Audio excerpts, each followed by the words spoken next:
Hello there. Welcome back to the booth here at Pro Tour Shadows over Innistrad. That's Randy Buehler, and I'm Marshall Sutcliffe. It's down the stretch. This is often the most tense time outside of the top 8, of course, as the top 8 competitors are going to start to get slotted into their seats for Sunday. And, of course, that means that some people are going to get knocked out. I think you were right the first time. I think this is more tense than the top 8. It might be. Yeah, there's so much on the line to get into the top 8 here. We've got Steve Rubin versus Yuuya Watanabe in the feature match area. Let's head down.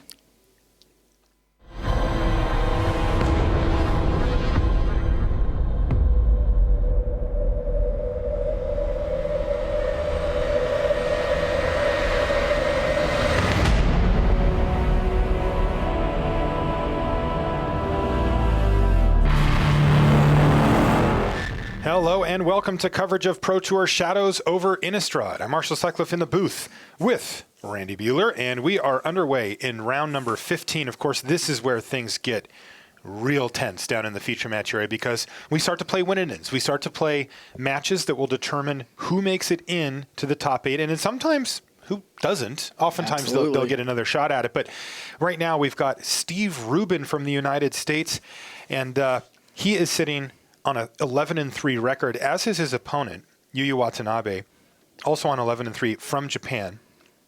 And we got green-white tokens versus mono-white humans here. And give me the 11-3 here in round 15. The winner probably gets a draw in next round. This is, you get the Magic 12th win. We've been calling these practically win-and-ins. Well, let's just call it a win-and-in for short. Okay. Looks like we're underway here. An Oath of Nissa to kick things off for Steve Rubin. Now, Steve was, man, that match against Luis Vargas, so, I know people have been talking about that. And you were down in the feature match area, right? I think that's worth talking about to set the stage here as Steve plays, you know, not a Hall of Famer, but a shoe-in future Hall of Famer. Yeah, so he was sitting across from Luis Vargas in the feature match area, and Steve Rubin actually found himself in a scenario where he would win the game. He needed to sequence things out and put himself in a commanding winning position, and he made one small mistake. The trick was his winning play was hanger back on 0 to flip Avacyn. Yep. To then just destroy every creature Luis has played. Exactly. But unfortunately, he decided he was going to make an emblem with Gideon first, which took that. You can't do that anymore. He did. Hanger back over 0 is now a 1-1. And he realized it almost immediately. I can say that it might not have been obvious on the camera. It wasn't. But he immediately realized it. And his hand started shaking. Wow. Now, he's a really calm player, and he immediately gathered himself and said, okay. And, you know, put himself focused back to trying to find an alternate line to win the game. But you could tell that it got him. And, you know, by the end of when the match was over as well, you know, Steve said, I made a huge mistake. Now he's got to try to rectify it here against Yuuya Watanabe. You can see that we've got mono-white humans versus green-white tokens, so looks like we're going to see some combat here in the feature match area this round, Randy. Yeah, creatures and attacking and blocking, and Weird. He is doing his best to build out a board. But, I mean, the longer this game goes, the better it has to be for Steve Rubin. So he can just flood the board with tokens and make it so that you can never really attack him effectively. Yeah, it looks like a pretty quick start here, though, for Yuuya, even though it doesn't look like it this turn. He's got a pair of Town Gossip Monger, so he's going to be transforming one of those. And, you know, that thing hits pretty hard. He's also got a Dragon Hunter there as well. But a nice start from Steve Rubin. He's got a Hanger Back Walker. He's left that 1 mana available to put an extra counter on it if he'd like. And he even follows it up with a Sylvan Advocate. Nice little 2-3 on defense here. And Yuuya's trying to decide how he wants to progress. Okay. Yeah, you pretty much always wind up transforming. Indeed. Sure, the only downside here is that Insider Rabble must attack, right? Right? That's the only consideration. And you always wind up pausing and thinking, do I really want to make this into a must attacker? Yes. And you always end up saying yes. Yes. Okay, land number 3 here for Yuuya. I know he's got an Always Watching in his hand. Maybe we can get a look at it here. Yeah, he does. He's got an Always Watching a Thalia's Lieutenant and a Declaration in Stone. Take a look at what Always Watching does there as well. Non-token creatures you control get +1/+1 and have Vigilance, and he's going to play it here. Yeah. Sure.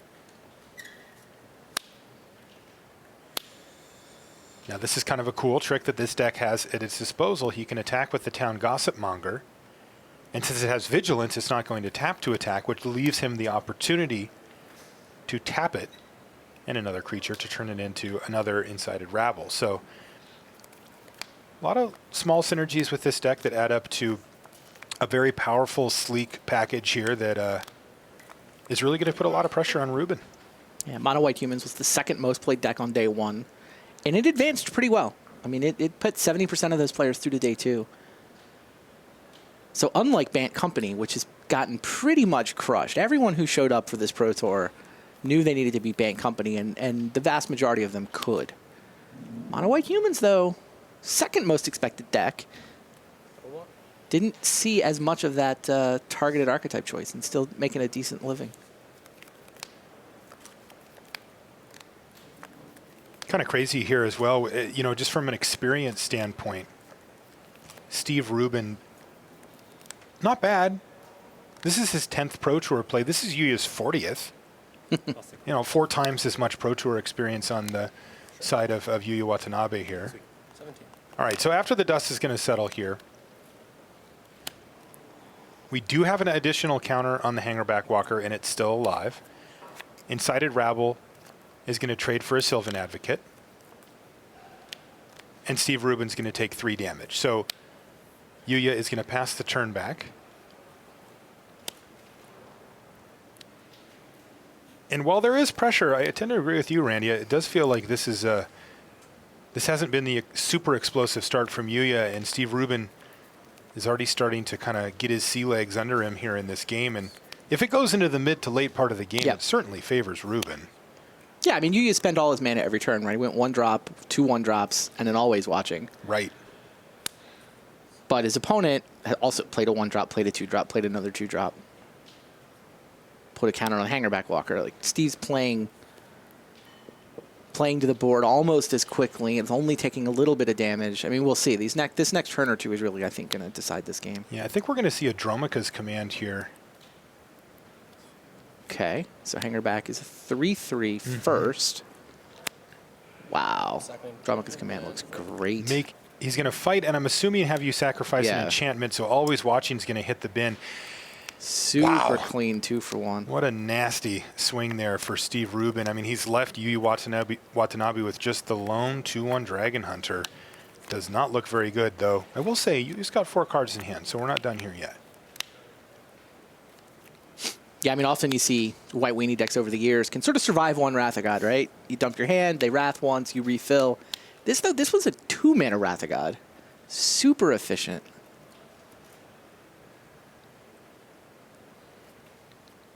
But I mean, it feels like Yuuya's just got to, you know, what's he got? Let's put him on the battlefield. He's got a Thraben Inspector. He's got a Thalia's Lieutenant. Oh, he's got a Declaration of Stone in his hand. I guess that's the other interesting decision. Yeah, Declaration in Stone looks pretty nice here. It is an exile, so deals with Hangerback Walker pretty cleanly. Yeah. He's got a Plains as well. Yeah, this turn looks pretty good for Yuuya, actually. I think the question is, which 2 of his spells does he want to cast? Does he want to deal with Hangerback Walker this turn or next turn? Also, he wants to try to maximize on Thalia's Lieutenant, which would mean getting the Thraben Inspector down first. But Declaration in Stone on the Hangerback Walker's a very clean answer. He's going to go for Thalia's Lieutenant. That's first. So Dragon Hunter's going to get in for 3. And now play the Inspector. So what he's assuming here is that Steve Rubin has no way to get rid of his own Hangerback Walker. Right. And so Yuuya can build out his board first, assuming that Steve Rubin is going to maybe leave 1 mana up for his Hangerback, and for sure just leave the Hangerback back on defense itself, and then he can really get him.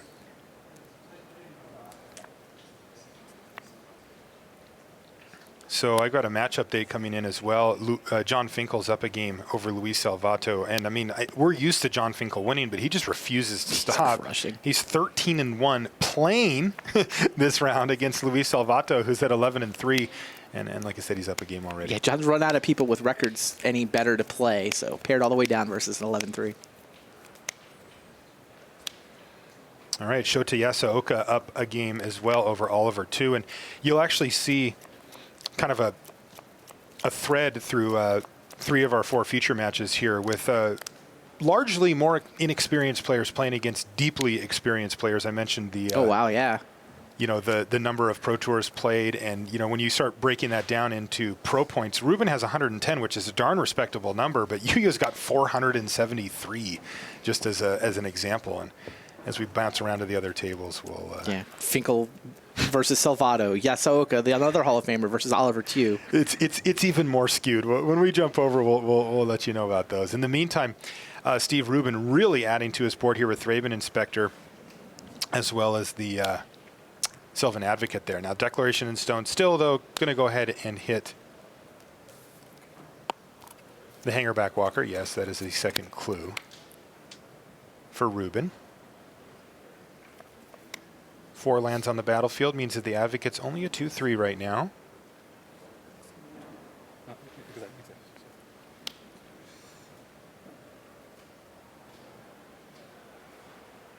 Not a lot of wiggle room with these mono-white humans lists.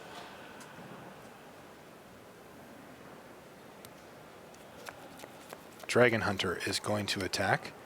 And it looks like Rubin's interested in making a trade here. He does. So Dragon Hunter down. And then a Thraben Inspector is going to be the follow-up play for Yuuya. Sure. Giving him a second clue. You can see he also plays that Plains out of his hand, making sure he has as much mana as possible for when he starts cracking clues starting next turn. But that's it for his hand for now. He's out. So this is a big turn for Rubin. Uh-oh. Is that Avacyn? That was Archangel Avacyn, yeah. Now, he's not going to be able to cast it in this turn cycle, but you got to think that that's going to put him in a great position. He just passes the turn back. Sure. His hand looks like a pair of Archangel Avacyns as well as a Hangerback. Interestingly, Steve Rubin deciding not to play Hangerback Walker here. Instead, he'd like to crack Clue. Sacrifice that Clue token to get an extra card. In the meantime, a nice big attack here from Watanabe, who gets rid of his own clues and then attacks. Not that big. 2 damage. Yeah. 3 creatures. One of them gets chump blocked. Yeah, 2 and force a chump block. Yeah. It's decent, but yeah, you also just spent his turn sacking clues. That's right. Didn't get very far. He found 2 plains and then a Declaration of Stone between his draw step and those 2 clues. Okay, so Steve Rubin, again, he's going to go ahead, sacrifice his clue to draw a card. And he's just going to play main phase Archangel Avacyn, and he is going to transform it. This is the play that he wanted to make against Luis Scott Vargas. So what's going to happen here is he's going to play a Hangerback Walker. Remember, he left that in his hand on purpose last turn. It dies immediately. That's a non-angel creature. Pass the turn on your upkeep. Transforming it, Avacyn, the Purifier, does 3 damage to each creature. And that's all of them. Wow. And this is playing beautifully into Steve Rubin's hands here as Declaration in Stone is going to take down Avacyn the Purifier, but he's got another one in his hand, and hey, he even gets a clue token out of it. I do not see how Yuuya Watanabe comes back from this. No, Steve Rubin's going to win this game. Yeah, this one. And hats off to him for sort of recovering. That's exactly the play that he messed up against Luis, where he sort of accidentally made a Gideon emblem first.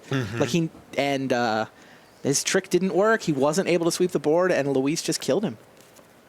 Crazy. And that's going to do it. Yuuya Watanabe knows that the writing's on the wall. Even at 17 life, he doesn't have a chance to come back here, and he's going to scoop him up. So game 1 to Steve Rubin in this very likely win-in match here in round 15. We'll be back right after this. Outfit your Magic collection with the newest Shadows over Innistrad accessories from Ultra Pro. You can see the full array of card sleeves, deck boxes, playmats, and portfolios of your favorite Magic artwork at ultrapro.com. Ready to take your game to the next level and start on the path to the Pro Tour? Rise to the challenge and test your skills at a local preliminary Pro Tour qualifier. To find an event near you, visit magic.wizards.com/pptq. And welcome back to the feature match area here in Madrid, Spain. We're going to take a look at John Finkel versus Luis Salvato. And I was mentioning this earlier, this sort of inexperienced versus experienced is the way I would put it. You know, as far as number of Pro Tours played here, well, Salvato's played in 2. Finkel's on 79. And just to really hammer the point home, Finkel's got 610 pro points versus Salvato's 23. And along with pro points and pro tours played, Finkel's also up in games here. He's up 1-0 on Salvato. Yeah, John's already got top 8 locked, but he wants that 1 seed. He wants to be on the play. Luis Salvato, if he loses here, it'll be his 4th loss. He'll be crossing his fingers and hoping for tiebreakers. But coming up from behind. After a win next turn? You would have to win next round. Yeah, exactly. But if he can string back-to-back games against one of the game's best players ever. Oh, Nahiri. He would be in. And here's Nahiri for Luis Hello. Salvato. He's going to plus Nahiri. Oh, look at this. Discard Fiery Temper, go upstairs. So that's Finkel falling down to 17. It's cute, but on the one hand, he's still got Fiery Temper in his deck after sideboarding. Fair. I don't know. I mean, I guess John has a Kalitas that you want to kill. No, that doesn't do it. Yeah. I do agree that he'd like to kill Kalitas there, but let's see what Salvato's up to here. Fiery Impulse, Fiery Temper, Lightning Axe, Fall of the Titans, Magmatic Insight, Nahiri, which we saw, Tormenting Voice, a Displacer. So this is a red-white goggles deck? Yeah, well, it's actually more like Eldrazi. It's got Eldrazi Displacer, Matter Reshaper, and Thought-Knot Seer. And then he's got 3 Pyromancer's Goggles, 3 Chandra, and then 2 Goblin Dark Dwellers for the top end. That sounds cool. Yeah, so he's basically using the combination of Pyromancer's Goggles with Tormenting Voice and Magmatic Insight to be a late-game card draw engine, or to start doubling up on burn spells to finish off his opponent. It's a really cool list.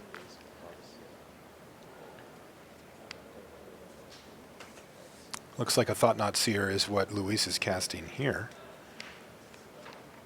Got one more update here for you from our side tables. This is Seth Manfield versus Luis Scott Vargas, 2 very experienced players. I was going to say, which one of them is in the role of newbie in that match? Yeah, it is. It does happen to be Seth, but I'm not going to call our world champion a newbie. Fair enough. And he's up a game, in fact, against Luis Scott Vargas. Luis is at 12-2 versus 11-3 Seth Manfield. So the match of significantly more importance currently to Seth. Yeah, Seth does have very good tiebreakers. I think we are going to see a couple people get in on 12-4, and Seth is actually a candidate for that. So I don't think Luis can eliminate Seth there. I think Seth, with a win, with a loss followed by a win, I guess in either order, could be a guy who gets in at 12-4. Okay. Well, he's looking to avoid that situation. Yeah, Seth's plan is to just win this one and then handshake, right? That would be ideal for him.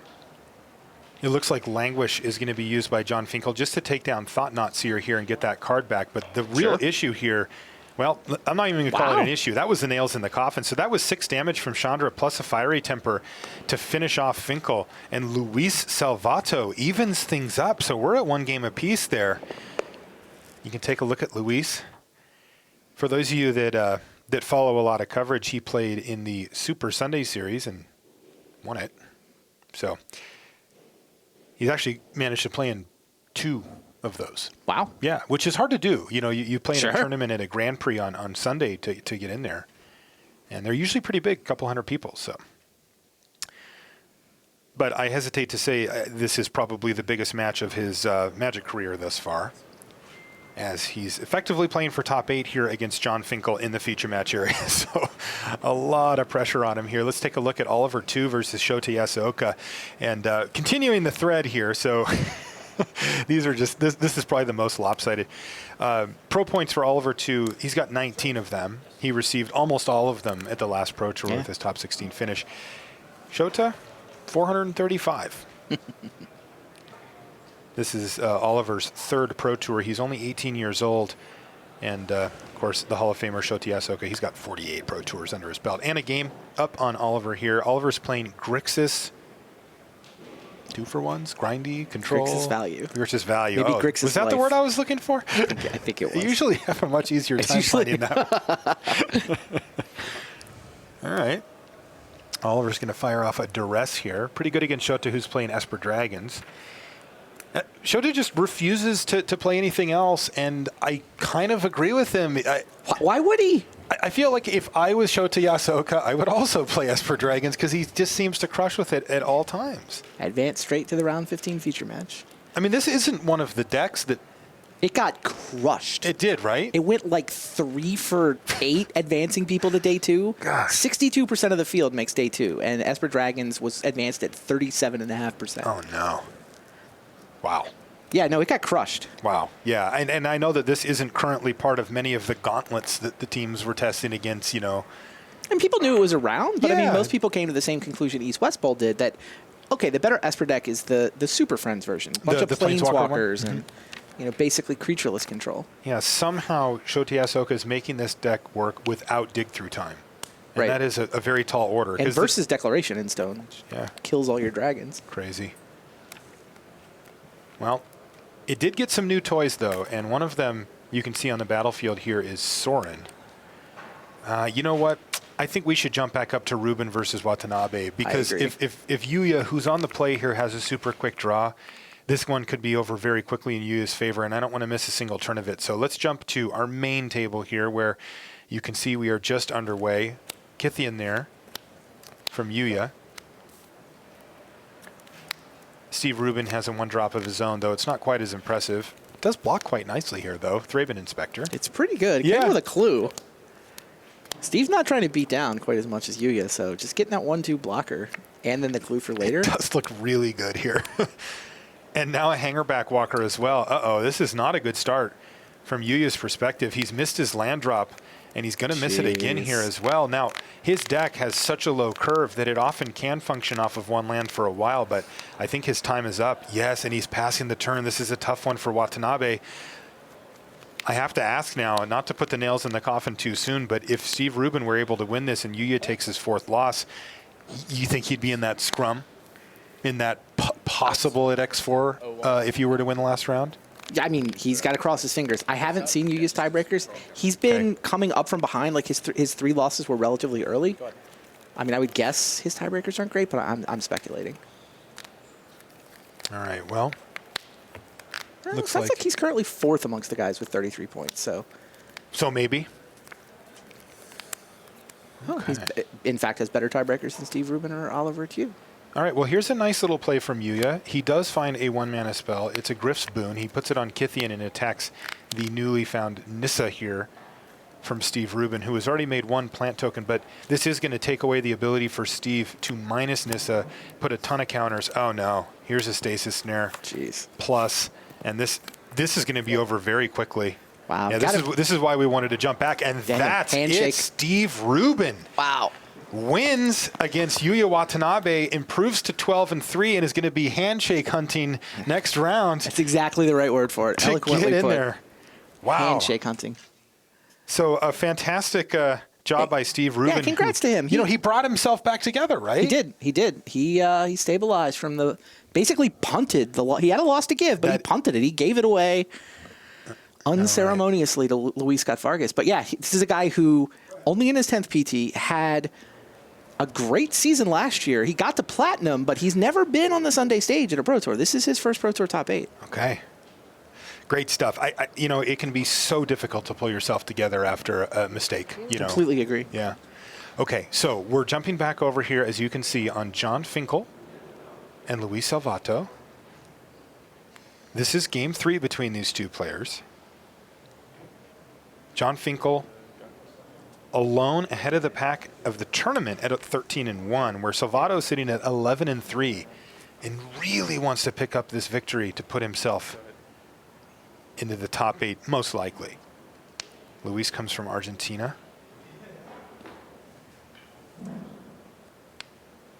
Again, he's only played in 2 Pro Tours. This would be absolutely huge for Luis's Magic career here, if he can beat John Finkel and put himself in top 8 contention. I mean, this is the kind of thing where, you hadn't heard of Luis Salvato, and then he wins this match, puts himself into the top 8, and next thing you know, he's a face that you recognize, and I'm gold again, and he's somebody that you see around for the next few years. If he loses the match, it could be a long time. Maybe he has to grind it out, find a PTQ to play in, get back on the train, do that whole thing again. So He can feel happy with his strong finish here, kind of no matter what, getting to playing another Pro Tour. But, man, winning this match is just the kind of thing that kickstarts a career in Magic. Of course, it's never easy. You know what, though? With 11 wins, he's got a Pro Tour invite. Yeah. He's going to get a chance to play again. 11-5. Yeah, he should feel happy with that, but not content. He needs to focus here. He knows it. Things are not looking great for him, though. I got to say, Nissa's renewal here for Jon Finkel is putting him at a massive mana advantage and also gaining a lot of life. And, you know, when your game plan is to fire a bunch of fiery tempers at your opponent's face to try to kill them from 20 life, gaining 7's a big swing. Just the Thought Knot Seer there for Salvato.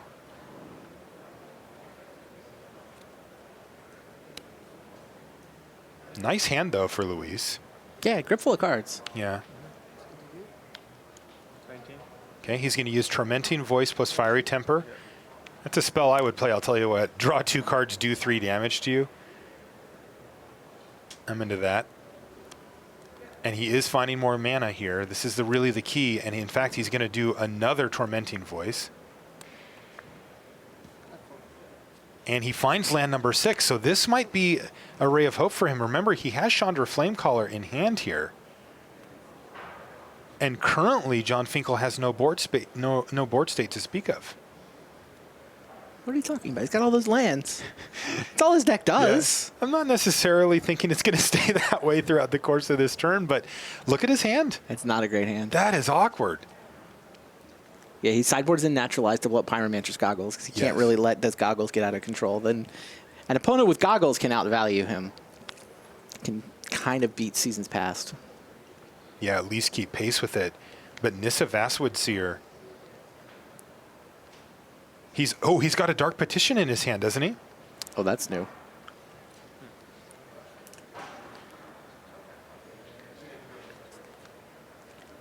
Okay, I do have an exciting update from one of our side tables. That was Seth Manfield defeating Luis Scott Vargas and moving to 12-3, also putting Luis at 12-3. Wow. And they're going to be looking for that handshake next round. So Seth's handshake. So Seth Manfield's going to make this top 8 too? It looks like it. This top 8 is shaping up really nicely. So this is huge. This is Dark Petition now for Jon Finkel. That was quite the draw. That was his draw for the turn. That's an insane draw. I'm guessing it's Seasons Past to start the loop, but we'll see. I mean, it doesn't feel like he's under imminent threat of, you know, I need to do something immediately to stave off death. Yeah, I think the question here is, if he does get Seasons Past, does he have a way to deal with Chandra? Does he have a Ruinous Path in his graveyard or something that he can do to get rid of Chandra? He has a Dark Petition. Oh, he just goes Ruinous Path. Ruinous Path, but he used the extra 3 mana to make a 4/4. And he gets a card, obviously. Right, because because it happened to be a Thought Knot Seer. But this is a big turn. Yeah, Jon's hand is not great. With him on Naturalize, I'm a little bit surprised that all he went. I mean, obviously, it's... Oh, what did he draw off the Thought Knot Seer? If you tell me I'm going to draw Seasons Past off the Thought Knot Seer, then I love this line of play. All right, it looks like he's picked up a Transgress here as well.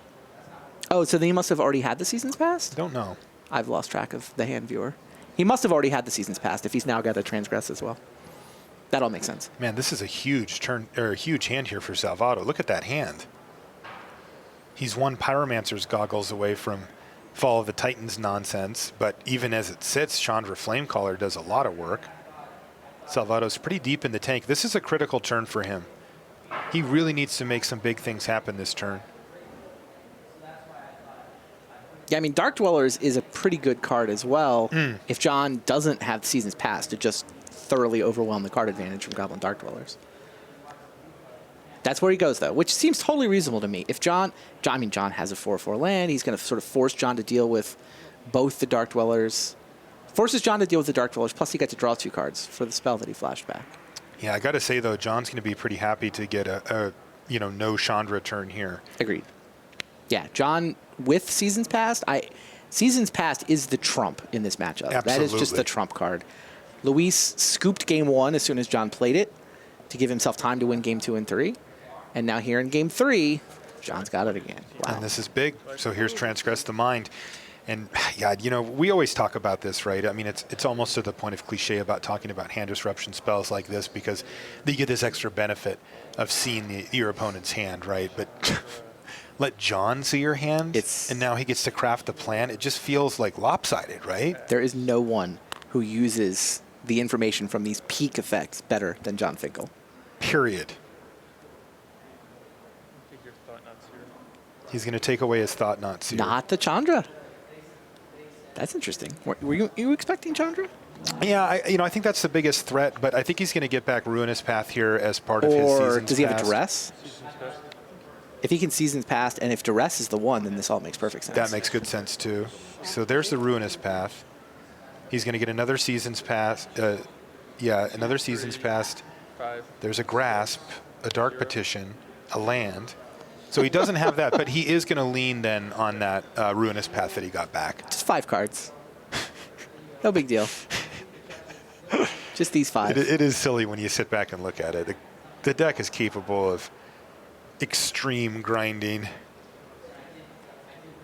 John Finkel's just letting the cards be revealed here so that Luis gets a chance to write them down. Yeah. Go ahead. And he passes the turn. Real key here as well, you know, John being at 19 life. It's difficult to imagine him dying from here. So you go to 19. Wow, that's aggressive. Lightning Axe to take down the land. Yeah. Salvato's going to kill the land here on end step. He got rid of Fall of the Titans there. Discarded it. And here we go. Grasp is going to take down the Goblin Dark Dwellers just to make sure that John Finkel's life total stays high. So Grasp of Darkness. I mean, John does know about the Chandra, so he has to worry a little bit about his life total. He does, yeah. He's going to take a big hit here for sure. And this is, of course, why Luis took down the 4/4 land, is that he wants to be able to protect Chandra. Now, the problem is that John does, in fact, and Luis knows this, have a Ruinous Path in his hand here. So Chandra is probably just going to be good for hit you for 6. Now, that could be enough. John Finkel's now down to 9. He has not seen a Kalidas here to help him bolster his life This total. is renewal, though. Does he have one in his hand? I thought I saw him get one with Season's Pass. Yeah, you might be right. That was probably the 6, right? Maybe not. Or did he get back another Season's Pass? It was probably Nissa's renewal. So if that's the case, then he can jump back up to 16. Maybe not make the creature, though. Okay. And yeah, it is fun to watch John work. It's just fun to, try to predict some, like when I'm down there in the feature match area walking, I'm like, oh, I'd probably take this. And then he takes something else. I'm like, okay, I was wrong. When I get it right, I pat myself on the back. Here's Nissa's renewal. Gain 7. Such a master. He's the greatest. He's the best to ever play. He really and still is. By the end of this weekend, he could be both leading the Draft Master standings and also leading the Constructed Master standings. I refuse to believe that. He is leading the Draft Master standings. I've seen that stat. I believe. I'm pretty sure he was in in the top 10 for Constructed Master coming in, and it's not like he's losing. 6-0 and limited. I mean, he's just Grandmaster forever if he wins both, right? There should be some special thing if you win both. If there's any special things, give them to him. I'm fine with that. You don't need to run it by me. I'm in for John getting those. Unbelievable. People ask sometimes what the difference is between Grand Prix, the Grand Prix level and the Pro Tour level. Mm-hmm. John doesn't play Grand Prix. Yeah, he barely ever does. Every once in a while when it's convenient. Unbelievable. Salvato just passes the turn back here to Finkel. Finkel at 16 life. I believe he's gained 14 this game, right? Yeah. That's an important card. The life gain off Nissa's renewal is actually quite important to how this deck works. Massively important. If he didn't have access to that type of card, if they'd gone for a cheaper ramp spell or something along those lines, Salvato would win this easily. And I mean, the 3 lands are also very relevant. You just get so much land in play, and suddenly you can Seasons Past and do things. Right. That's the crazy part, too, right, is that he actually has the ability to use all of this mana.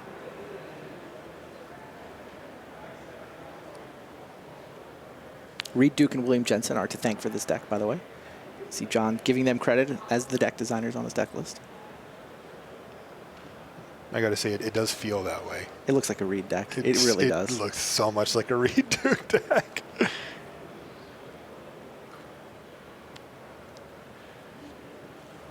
It's so far off of anything else that's been running around, too. Okay, so this is plan A here for Luis Salvato. He's firing off Secure the Waste. He's getting 7 1-1s. This is in response to Duress. So if there's a Languish for Finkel, he can just take care of all these right now. And it's going to be a Dark Petition. Dark Petition.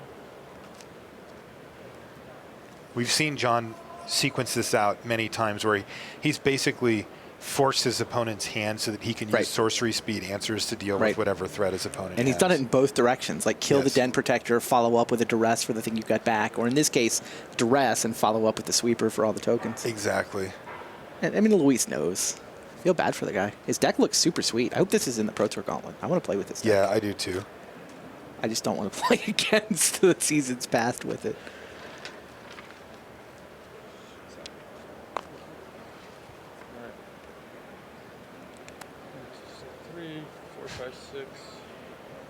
Seasons Past.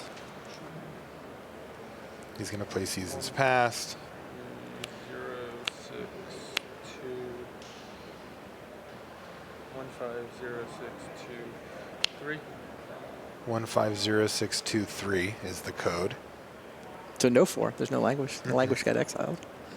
Yeah, Languish is sitting there in his exile pile, which is These tokens actually definitely awkward. I'd be surprised, but they could. Play the Dark Petition. Play the Dark Petition. So now he can search up a Languish. Does he have a land drop to give here? Might have floating mana from the previous Dark Petition. That could be.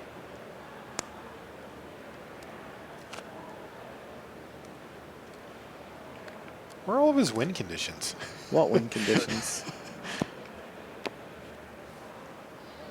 Oh, sorry, I have to discard. John up to 8 cards in hand. Okay, so yeah, John actually had 8 cards in hand and had to discard, but no, he didn't play anything that turn, so he is going to get hit. Tormenting Voice, this is big. And Salvato, you know, that is actually pretty good. He found a Thought-Knot Seer. He doesn't know what John got. Interesting. Take a look at John's hand here, but it looks like it was likely a Languish. Yeah, it was in fact a Languish.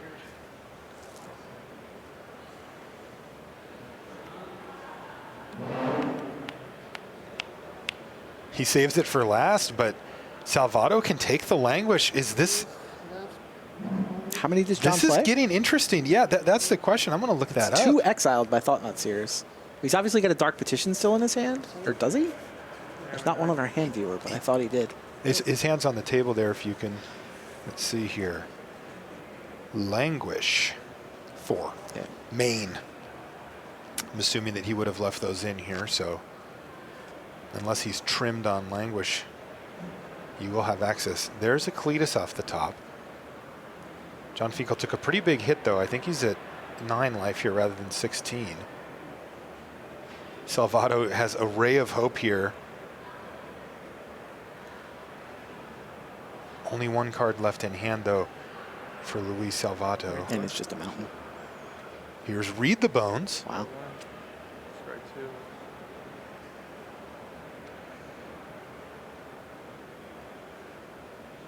This is getting close. Cletus should be able to hold off a lethal attack next turn. But I think John would much prefer to find a Languish here first. He's found himself a Grasp of Darkness off of the Read the Bones. I believe he has an additional one in his hand as well. So he can kill the Thought-Knot Seer, get a card. He can even play Cletus if he'd like. It depends on if he wants to try to dig for Languish or if he just wants to start making some zombies. He can throw Innistrad Renewal in too and gain some life. There you go. Buffer his life total. God, it just... So many options. It just feels like it's kind of like teasing, right? Like he maybe doesn't have the exact thing right now, but how does John lose from this position with having drawn this many extra cards? It's so insane. You know, interestingly here, Salvato also has a Westvale Abbey. Look in the middle row of his lands. Oh, that's a good point. I wonder if that can do anything here as well. There's Kalidas. So can I check something real quick? Okay. Everything's fine, thank you. Okay. Good. Looking at John's sideboard, he's got one clip wings in the sideboard. To answer Ormondal. I would assume for Ormondal / the Dragons match, maybe just as a nod to that. I mean, it certainly kills Avacyn, as kind of the primary target, but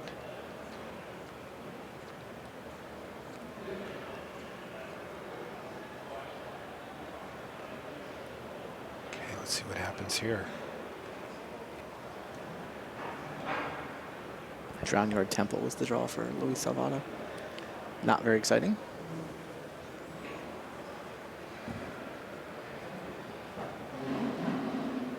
Are we going to see Ormondal show up? 2 Grasp of Darkness can kill Ormondal. It's true. And he's got them too. Yeah. Yeah, John saw that. The problem is the attack is not lethal for Salvato on the ground, even if John has no cards in hand, thanks to Kalidas. Right, but Ormondal would be a lethal attack. Indeed. Just Ormondal would be lethal. Just Ormondal, yeah. I think Salvato knows about one of the Grasp of Darkness, which also he's would gonna make go for it. Ormondal not lethal. It is. This seems totally reasonable for Luis Salvato. I agree. Transform this, but it is not going to work. It is not going to work. John Finkel has the answer. Now this one Salvato knows about. This one he does not. This is the bad news. Ouch. Ormondal Profane Prince is going to hit the graveyard here. Indestructible, not relevant against 2 Grasp of Darkness. And John, of course, gets a zombie out of the deal as well. So brutal for Salvato here.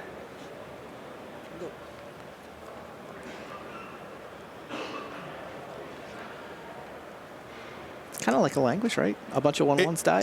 It's the hard way to do it.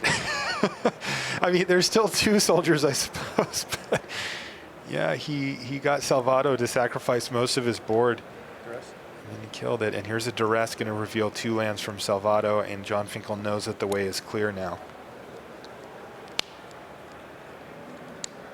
Kalidas is going to attack. Remember, Kalidas has an activated ability here. Can become a 5/6 by eating that zombie.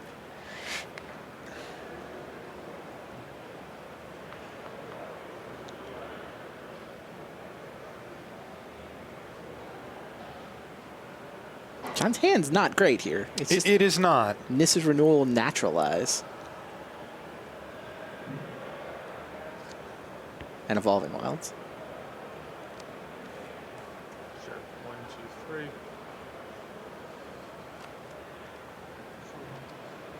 5/6.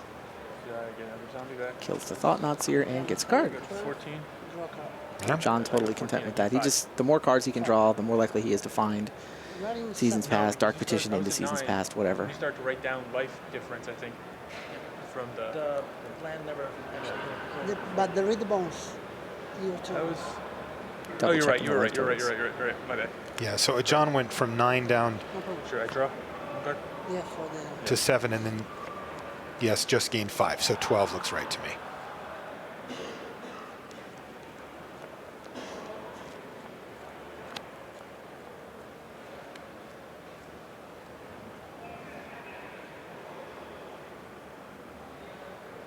This is renewal. Okay, well, there's the Nissa's Renewal that we knew about, jumping John to even life totals now, Salvato at 19 apiece. And you got to figure that John doesn't have a whole lot. He's got a lot more spells in his library left than lands here, right? Yeah, the thinning is real. Yeah. Go ahead. 19. He's got 18 lands on the battlefield right now. Crazy. And maybe, I can't quite see his full graveyard. There could be some in there. I know he plays, like, an Evolving Wilds or something like that as well. So Wow, John drew a Dark Petition and didn't play it. he just didn't play it. That's interesting. No, All right. There. Is he waiting to see what threat he needs to answer, I guess? How do you resist Fiery Dark temper Petition there. for Seasons Past, get back Dark Petition, etc. Yeah, I certainly don't resist that.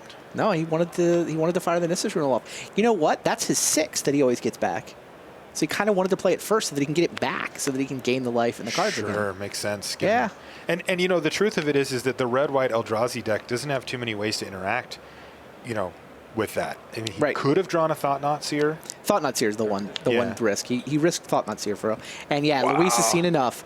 Dark Petition for Seasons Past. He knows he's going to lose. John has got this game.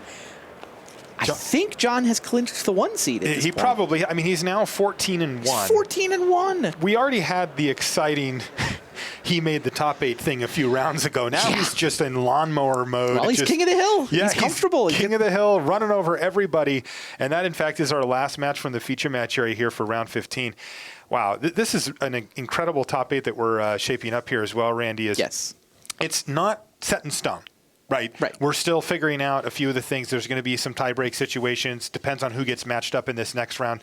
And you're certainly not going to want to miss that, by the way. There's going to be a lot going on. But there's some huge names either in already or likely to be in. Handshake hunting, thinking maybe they can back in at 12-4. Exactly. And, of course, this is where, the intensity of that round just gets multiplied. Because when we come back for round 16 and we get down in the feature match area, we are going to be playing pure win and ends. The kind where if you lose, you go home and you wonder for the rest of your life what it would have been if I would have made the top 8. And if you make it in, it can absolutely change your trajectory as a Magic player. Okay, let's go to the news desk. Richard Hagan has all types of updates for us from around the tournament.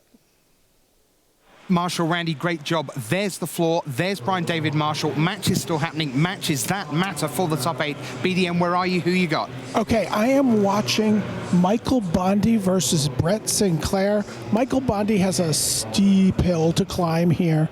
He thinks he has the best breakers among everybody with X and 4. He's in game 3 against Brett Sinclair. He's at 6, but he's had a Dragon Master Outcast in his Jund deck, producing tokens for him for the last couple turns against a flipped Jace and a flipped Nissa.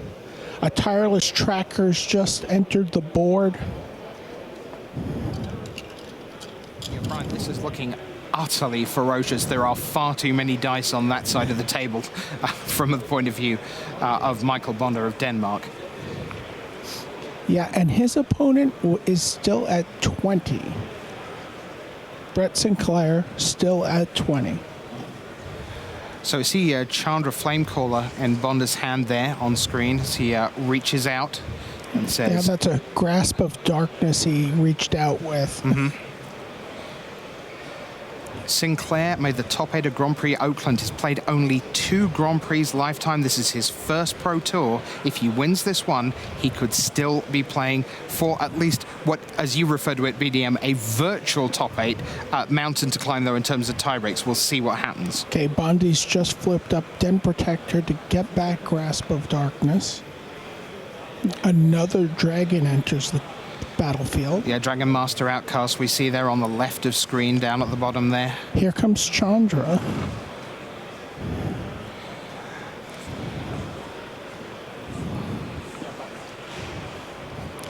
Brett Sinclair's chewing on his nails.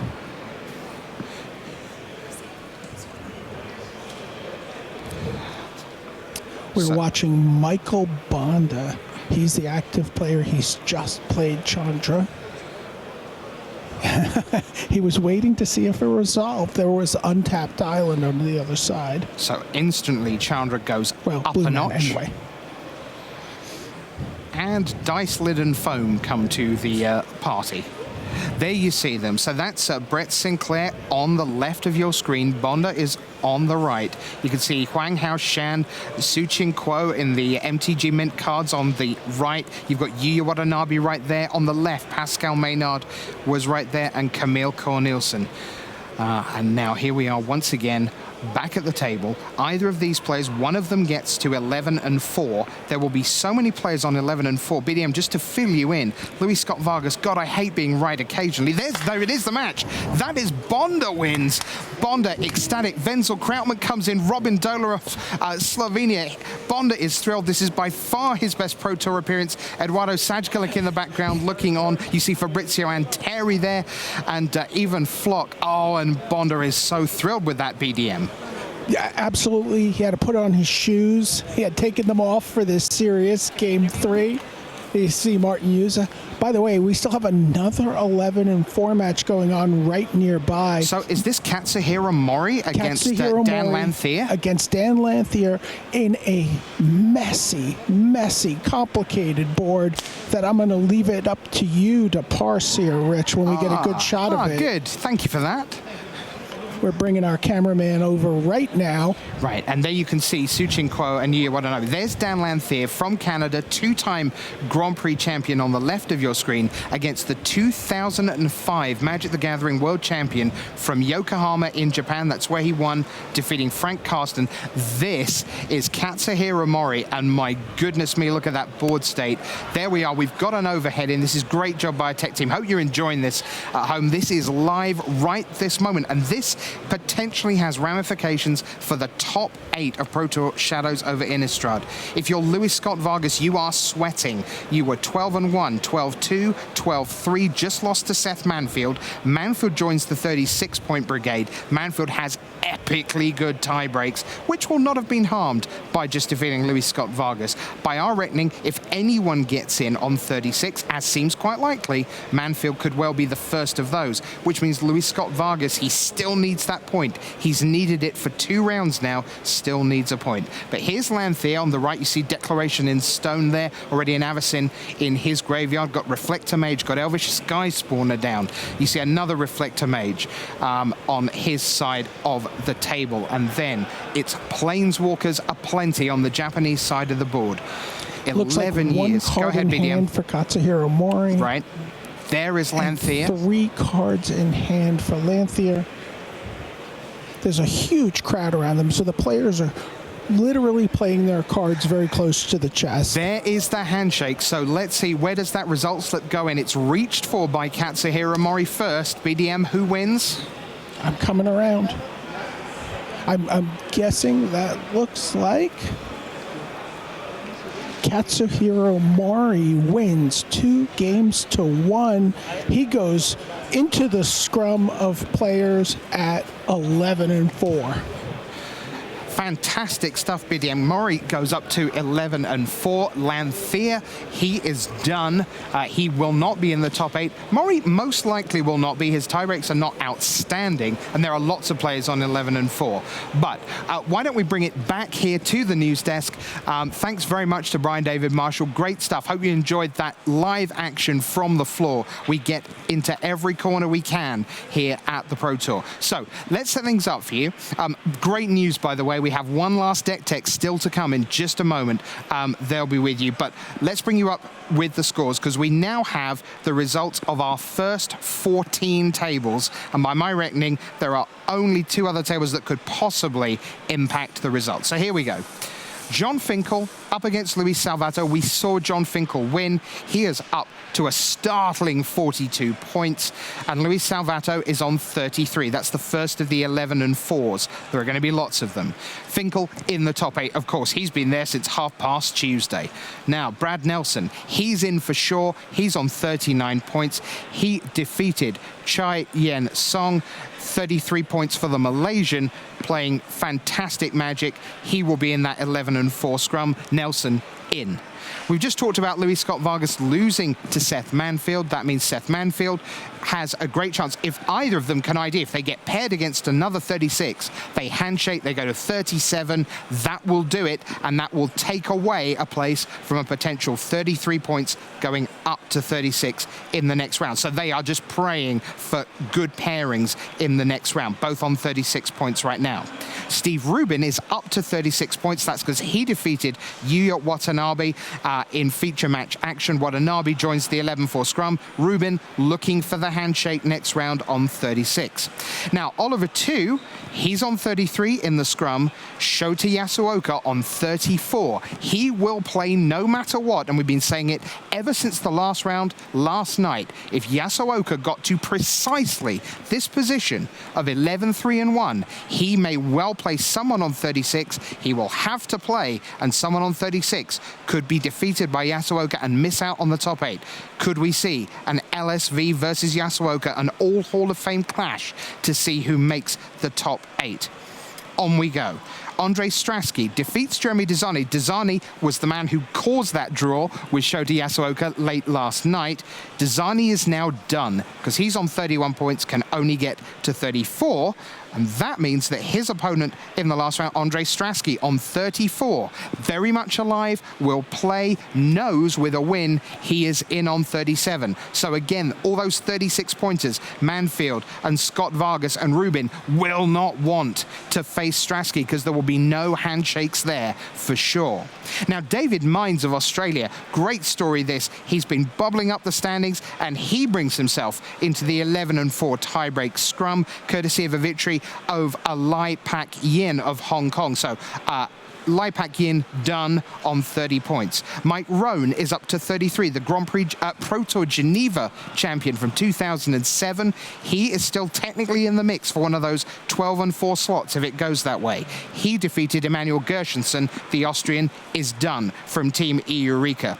Meanwhile, good news for Team Eureka. Joel Larson wins. That puts Matt Sperling out of top 8 contention. Larson in on the 33 brigade. Lucas Blahon is on 33 points. He defeated Max Molesh. So Molesh started playing when he was 12 at Grand Prix, now 26, first PT, got all the way to round 15, but he will not be in the top 8 for certain because he's now at 10 wins and 5 losses. So is Michael Majors. He's had his 5th loss, which means that Gregor Kowalski joins the 33 pointers. You saw live from the floor with Brian David Marshall, Michael Bonda defeating Brett Sinclair. He's on 33. Kyle Bogomils, Pro Tour finalist, lost to Simon Gertzen in 2010. Bogomils is on the 11-4 scrum. And finally, you have just seen Katsuhiro Mori get to 33 over Dan Lanthier. We are waiting for the result of Andrea Mengucci against the Russian Seaman Kortsanov, and we are waiting for the result of Rookie of the Year Justin Cohen against Petr Sahurek. 2 more will get to 33 points. And that is every result you need to know. Meanwhile, here's a deck you need to know, because tomorrow, John Finkel, who is on 14-1, this deck is what's taken him there. That, and a little bit of brain power. So what we're going to do is we're going to head across the studio, and now we've got Ian Duke, and with him Reed Duke.